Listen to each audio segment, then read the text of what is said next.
avoir une identité numérique, un euro numérique, des objets connectés et la 5G. Et là, en fait, c'est les 4 éléments vis-à-vis desquels il faut avoir la plus grande prudence et la plus grande méfiance avec l'intelligence artificielle, parce que avec l'identité numérique, un seul identifiant, on va vous annoncer ça comme le côté pratique, va permettre de se connecter à tous les sites internet, le tout sur un support unique, qui, pendant longtemps, ça a été la puce sous la peau, et beaucoup de gens disaient ouais, non, mais moi jamais j'aurai cette puce sous la peau. Et en fait, qu'est-ce qu'on a eu pendant le Corona Circus? On a eu le QR code. C'est exactement la même chose, parce que c'est habituer les gens à une technologie, de trouver normal de scanner un QR code pour entrer dans un établissement, sans se rendre compte en fait de tout ce qu'on peut mettre derrière un QR code, à savoir, là c'était juste un pass sanitaire, mais on peut mettre votre dossier fiscal, médical, vos cartes fidélité, vos habitudes de vie, et surtout votre compte en banque. Et ce compte en banque, eh bien, il sera en euros numériques, qui sera contrôlé par la Banque Centrale Européenne. Comme on l'a constaté pendant le Corona Circus, de plus en plus de droits sont couplés à des obligations. Donc à un moment donné, on viendra vous dire, écoute, voilà, tu veux entrer par exemple dans tel établissement, sachant qu'on pourra mettre le contrôle dans de plus en plus d'établissements, eh bien, tu dois être à jour de tes impôts, tu dois avoir payé toutes tes amendes. Si tel n'est pas le cas, eh bien, l'accès est refusé. Et il se peut aussi que tout d'un coup, les amendes soient payées, soient débitées directement de votre compte. Ça sera couplé à la reconnaissance faciale. Et avec l'intelligence artificielle, il est très facile de mettre en temps réel toutes les actions que nous faisons et d'être géolocalisé, etc.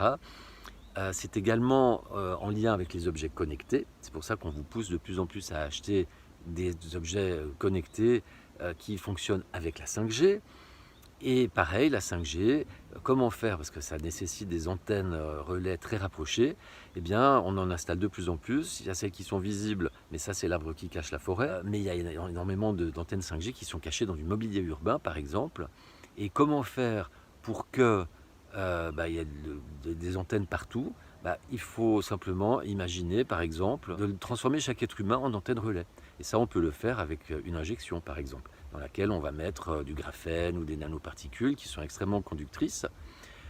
Toute allusion avec des faits réels est purement fortuite, bien évidemment. Cette identité numérique, cet euro numérique va apparaître comme la solution miracle, va arriver comme un sauveur à une situation problématique. Donc là, par exemple, l'identité numérique. Regardez à quel point il devient fastidieux de se connecter à un site, notamment un site sécurisé comme la banque par exemple. Il y a ce qu'on appelle l'authentification forte. On vous demande un double contrôle, on va vous envoyer un code par email ou par SMS.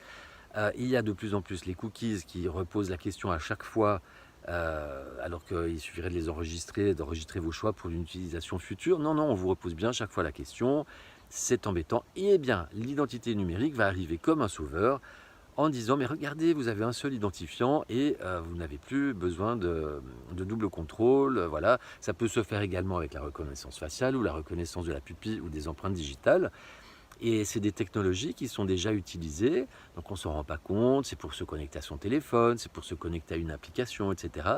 Mais c'est à chaque fois mettre le doigt dans un engrenage qui va de plus en plus loin, puisque les lois changent, c'est les lois qui changent en fait, et on autorise de plus en plus toutes ces applications à fournir de plus en plus de données au gouvernement.